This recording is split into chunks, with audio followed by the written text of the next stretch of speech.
सब लोग प्लीज शांत रहे और ध्यान से सुने। सब लोग शांत रहिए।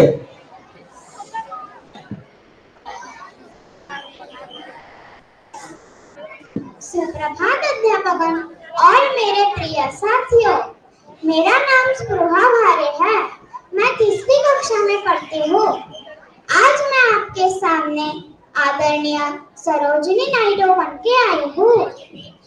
मैं एक स्वतंत्रता सेनानी, राजनेता, कवयित्री और लेखिका हूँ।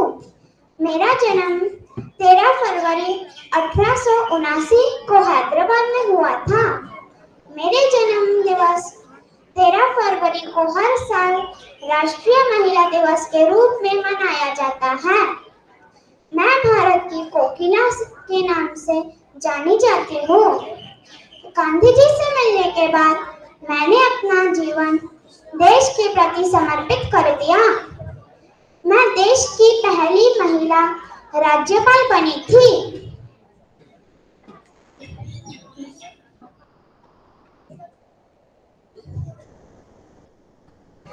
जाते जाते मैं आपको अपनी कविता की कुछ पंक्तियां सुनाती हूँ। मैं सोच भी बदलती हूँ, मैं नजरिया भी बदलती हूँ।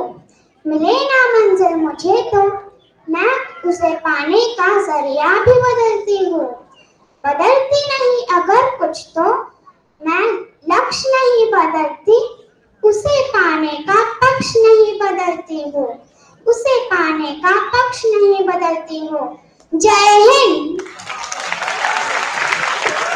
अब हमारे समक्ष आ रहे हैं पंडित नेहरू के रूप में अनुपम सिसोदिया।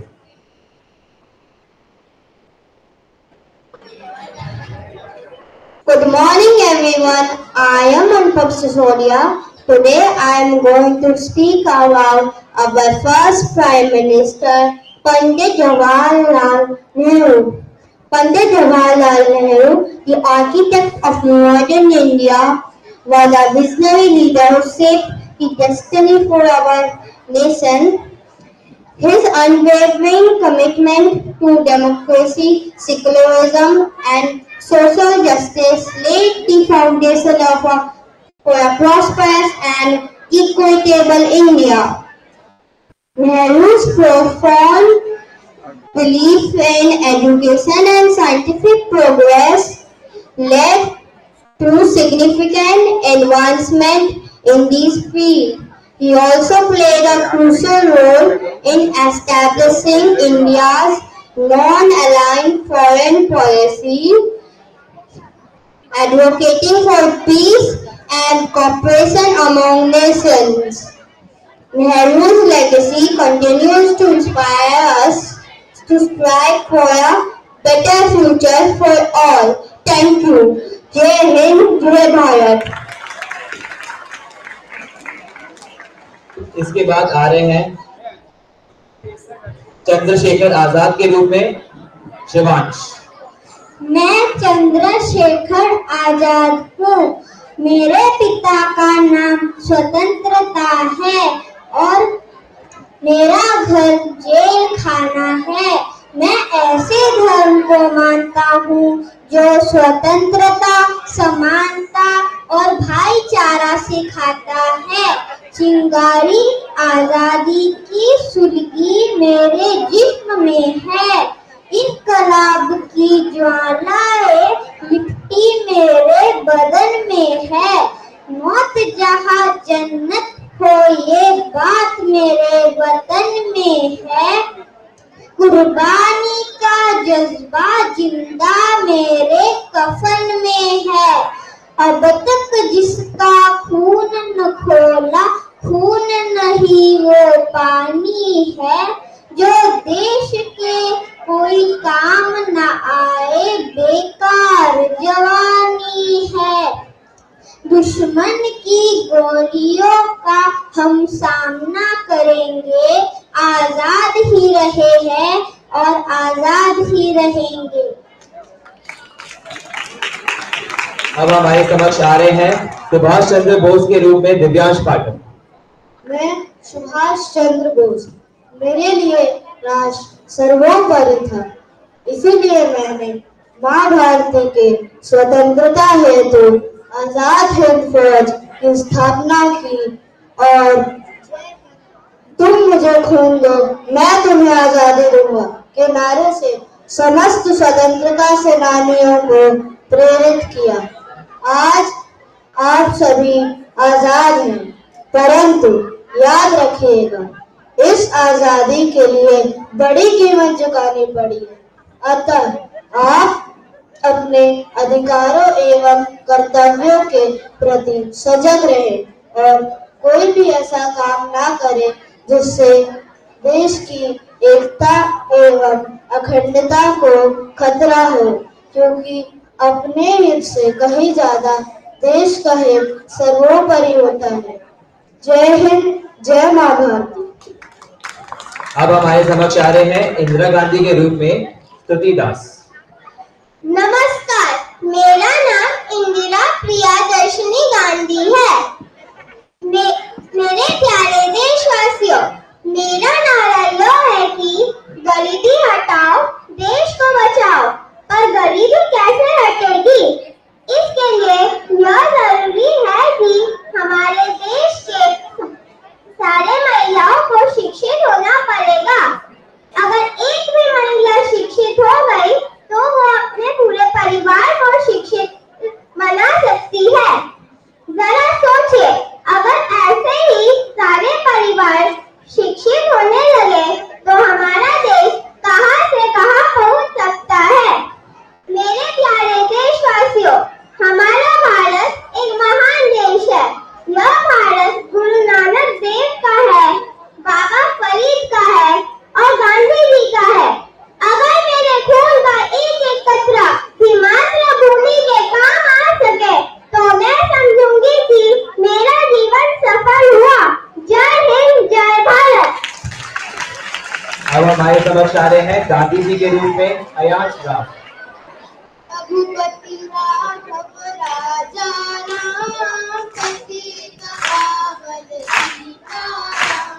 नमस्कार, मेरा नाम अयाज राव है। आज मैं आपके समक्ष भारत के राष्ट्रपिता महात्मा गांधी जी की भूमिका प्रस्तुत करने जा रहा हूँ। मैं हूँ आपका प्यारा बापू। आप लोगों ने ही मुझे प्यार से राष्ट्रपिता बनाया। इंग्लैंड से कानून की पढ़ाई करने के बाद मैं दक्षिण अफ्रीका गया। वहाँ के लोगों को अधिकार दिलाने के लिए मैंने सत्याग्रह का प्रयोग किया। भारत आकर मैंने देखा कि अंग्रेज भारतीयों पर अत्याचार कर रहे थे।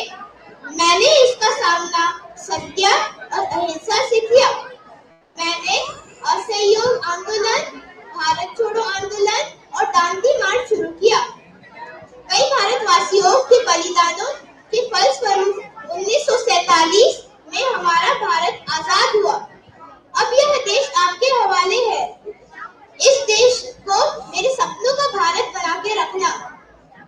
अच्छा, चलो अब मैं चलता हूँ। जय हिंद।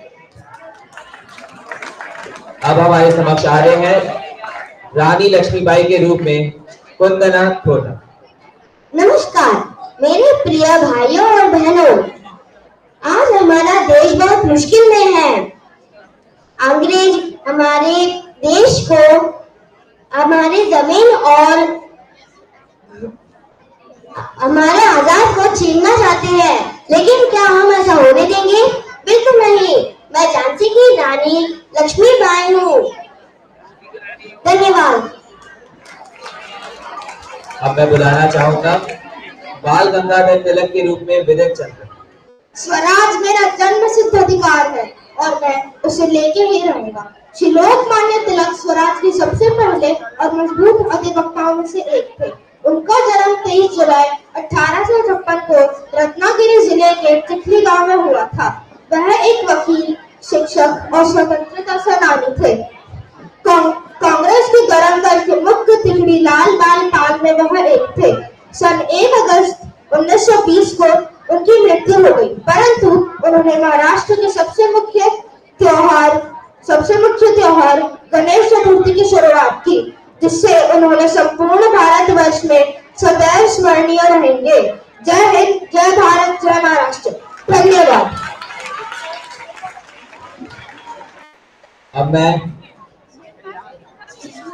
मदनगिरी हजरा के रूप में अन्विता रॉय को बुलाना चाहता हूँ।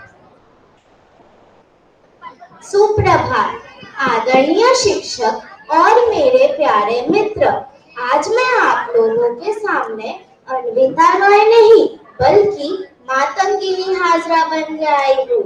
मैं बंगाल के मिदनापुर जिले में रहती हूँ और मैंने ज्यादा पढ़ाई लिखाई नहीं की है। मेरी जिंदगी गांव में बहुत ही सीमित है। मुझे तो 62 साल तक यह भी नहीं पता था कि स्वतंत्रता आंदोलन क्या है, मगर आज मैं गांधी जी के अहिंसा आंदोलन से प्रेरित हूँ और इस अत्याचारी ब्रिटिश को भारत से निकालने की संकल्प की हूँ। तो चलो सब लोग असहयोग व सत्याग्रह आंदोलन में शामिल होते हैं। वंदे मातरम। ब्रिटिश तुम भारत छोड़ो। वंदे मातरम। करो या मरो। वंदे मातरम। भ्रष्टाचार भारत छोड़ो। अरे इधर तो अंग्रेज गोलियां चला रहे हैं। मुझे शायद गोली लग गई। वंदे मातरम। वंदे मातरम। 72 साल की उम्र में गोली लगने पर मातंगिनी हाजरा की मौत हो गई, मगर उन्होंने अपने दाएं हाथ के तिरंगा को गिरने नहीं दिया। इसी तरह कई वीर सेनानियों के बलिदान है इस पवित्र भारत भूमि पर। तो चलिए हम सब मिलकर इस पवित्रता को अटूट रखते हैं। भ्रष्टाचार न करें, न किसी को भ्रष्टाचार करने दें। धन्यवाद। जय हिंद।